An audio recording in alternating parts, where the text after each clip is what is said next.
Your grandfather's sinkhole is a liability, Mr. Hutchins. The board sealed it for the good of the community. Marlene Kastner said that without looking up from her clipboard, Tuesday, 2:47 p.m. I remember the time because I checked my watch right after she said it, the way you check a wound to see how deep it goes. Behind her, past the folding chairs and the bad coffee, 40 homes sat on a street called Cedar Bluff Court. Nice homes. New paint, new gutters, new mailboxes shaped like little red barns that had never seen a real barn in their lives. 18 of those lots used to be open field. Marlene had sold them as part of a town green expansion, collected special assessments from every homeowner on the promise of a park, a gazebo, a walking trail. $2.3 million. That's what she pulled in, all told, between the lot sales and the assessments. I didn't know that number yet, not on that Tuesday. All I knew was that somewhere under that new grass, under that cheap concrete cap the board poured without a permit, without an engineer, without so much as a phone call to me, my grandfather's sinkhole was still down there, still trying to breathe. By the time the county finished counting the damage, Marlene Kastner would owe $2.3 million in restitution. 40 families would need new foundation inspections. One street would be gone, swallowed back into the earth it was built on top of. And almost none of that reckoning would come from a courtroom. It would come from water finding the path it had always known, the one man tries to seal and never can. I didn't own the visible half of my grandfather's land anymore. Half of it I'd sold off in pieces over 30 years, same as everybody does when the ranching stops paying. But there was a second piece of paper in a filing cabinet in my study, yellow at the edges, notarized in 1899, that said I owned something else entirely, something under Cedar Bluff Court, something under all 40 of those pretty new foundations. Nobody in that meeting room knew that piece of paper existed, not yet. My name is Grady Hutchins. I'm 63 years old, and until the county let me retire with a pension and a bad knee, I spent 31 years as a licensed hydrogeologist for the State Water Board. I know how water moves through limestone. I know what a sinkhole is and what it isn't, and I know that people who think they can pour concrete over one and call it solved are the same people who think duct tape fixes a busted dam. My grandfather, Eli Hutchins, homesteaded this plateau in 1899. 412 acres, back when it was nothing but scrub cedar and the kind of rock that breaks a plow blade. He built the ranch house with his own hands, and the dining table in it too, oak, cut from a tree that used to stand where the smokehouse is now. That table's got a burn mark on one corner where his wife, my grandmother, set down a cast iron skillet in 1931 and never apologized for it. I still eat breakfast at that table every morning, still smell the wood oil I rub into it every spring, mixed in with hay dust and the diesel smell that never quite leaves a working ranch, even one that isn't working much anymore. 3 generations of Hutchins are buried on a rise behind the house, under a stand of live oaks that my grandfather planted the year he arrived.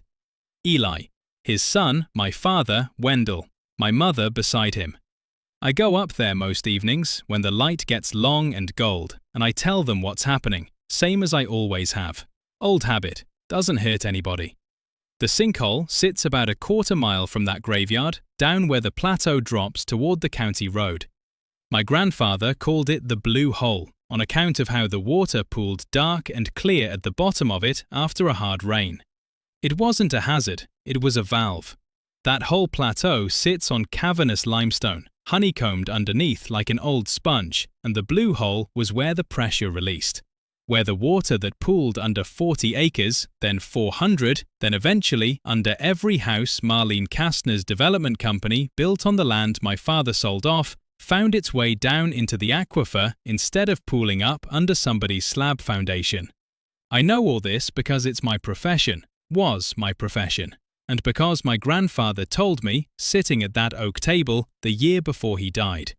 Grady, don't ever let anybody seal that hole. It doesn't cost you nothing to leave it be, it costs everything to stop it. I didn't understand him then, I was 9 years old. I understand him just fine now. Marlene Kastner drives a Range Rover, cream-coloured, the kind that's never once seen dirt on its tyres.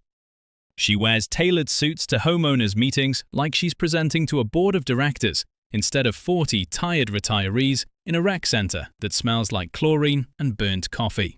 She's 54 years old, president of the Cedar Bluff Homeowners Association for 6 years running. And before that, she ran the sales office for the development company that built the whole subdivision on land that used to be my father's cattle range. She carries a clipboard everywhere. I used to think it was for show. Turned out it was for control. Every fine, every violation notice, every special assessment ran through that clipboard before it ran through anybody's mailbox. She smiled at me that Tuesday like she was doing me a favor. "You should be thanking us, Mr. Hutchins," she said. "That eyesore's gone. Property values are up 11% since the green space went in." I didn't argue with her. I didn't say a word. I just wrote down the date, the time, and exactly what she said, word for word, in the notebook I keep in my truck. 31 years in state water regulation teaches you that the man who talks first in a dispute usually loses it. The man who writes everything down usually wins. I had no idea yet how right my grandfather had been. I had no idea that under Marlene Kastner's cream-coloured Range Rover, under her clipboard and her 11% property values, there was a piece of paper from 1899 that was about to make her whole scheme collapse, literally into the ground. The fine came 2 weeks later, folded into a white envelope with the HOA's logo stamped in gold, a little cartoon oak tree that had nothing to do with the actual oaks on my grandfather's grave. $400 for unauthorized brush accumulation adjacent to common area drainage.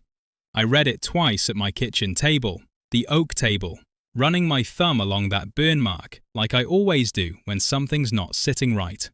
There was no brush accumulation. I know my own land.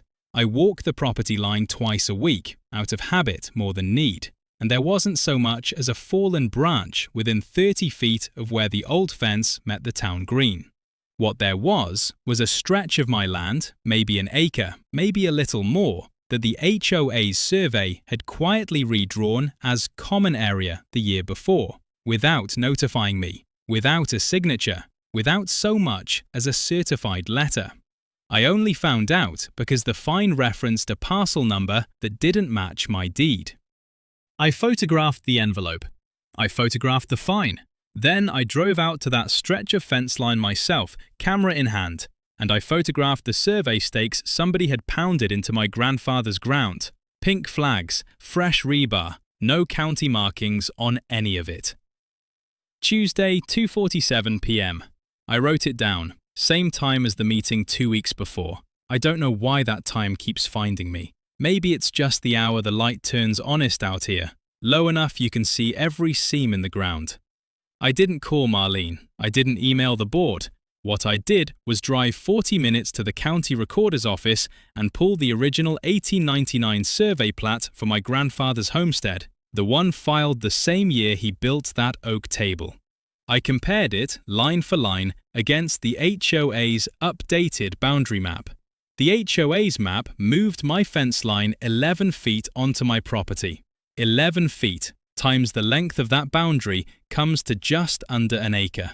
An acre that happened to butt right up against the sealed sinkhole. That's when I understood the fine wasn't about brush. It was a probe. Somebody wanted to see if I'd fight for that acre, or if I'd pay $400 and let a fence line quietly shift into public record as fact.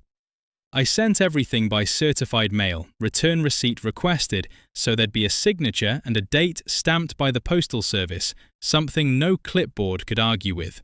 Copy of the original plat, copy of my current deed, copy of the fine.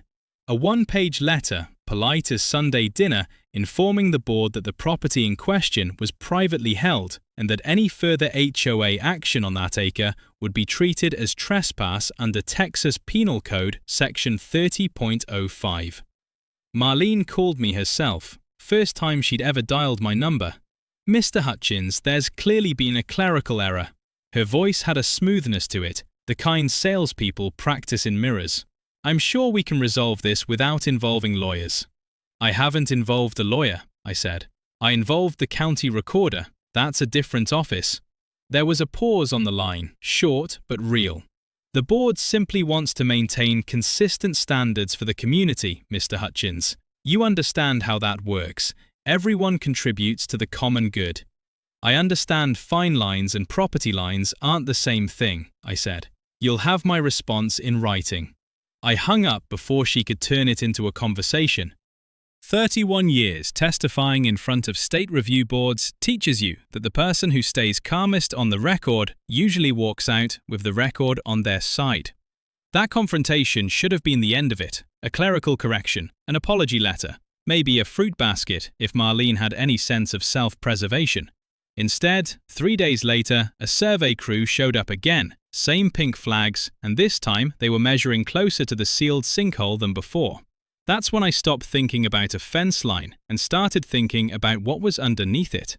I spent the better part of a month in the county archives after that, the kind of research that smells like old paper and dust and the particular mildew that lives in basement records rooms, no matter how good the climate control is. I was looking for one thing. Anything filed on my grandfather's original 1899 land grant that might explain why the HOA was so interested in an acre that had nothing on it but scrub cedar and a concrete cap. I found it on a Thursday afternoon, in a mineral and subsurface rights ledger that hadn't been cross-referenced with the surface deed records since sometime in the 1960s.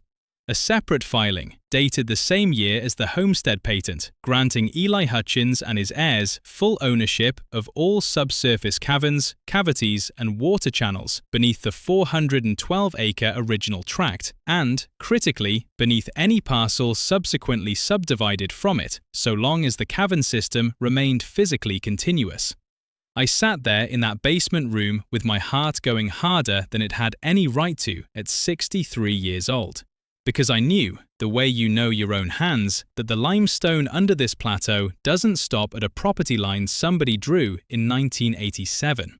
It's one system, one cave, one channel, one aquifer, running under my land and under every single foundation on Cedar Bluff Court. 40 homes, all of them sitting on top of something my family had owned, on paper, since before any of those houses existed. My grandfather hadn't just told me not to seal the blue hole, he'd made sure, decades before I was born, that nobody legally could, not without going through the Hutchins family first. I hadn't fully worked out yet what that meant, not until I met Dottie Fry. Dottie lived at the end of Cedar Bluff Court, in the last house before the town green. A widow of 78 who'd buried her husband, a Korean War veteran, 6 years back, and kept his flag folded in a case on her mantel. She wore an oxygen line clipped under her nose these days, tubing running back to a little tank on wheels she pulled everywhere like a loyal dog. I found her on her porch on a Sunday, watering geraniums that didn't need it, and she waved me over before I'd even parked. "You're the Hutchins boy," she said. "Everybody talks about you like you're a ghost. Nice to see you're not."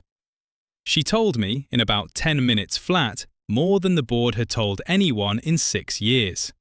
The HOA had fined her twice for her oxygen tank being visible from the street. Unsightly medical equipment, the notice said. They'd threatened to lien her house over an unpaid $2,000 special assessment for the town green. The same green sitting on the sealed sinkhole, the same green she'd never wanted and never used. She was on a fixed income, her husband's pension and social security, nothing more. Marlene came by herself, Dottie said, hands trembling slightly around the hose. Said if I couldn't pay, maybe I should consider letting the board list the house, help me downsize with dignity. She had a buyer already lined up. Can you imagine that? A buyer already lined up for a house I hadn't agreed to sell. That's when the last piece dropped into place for me. This wasn't about a fence line, or brush, or even, really, about me. Marlene Kastner had sold 18 lots off the town green that never should have existed as buildable land. Lots that sat directly over unstable ground she'd paid to cap instead of remediate, because remediation would have required an engineering report that would have killed the sale.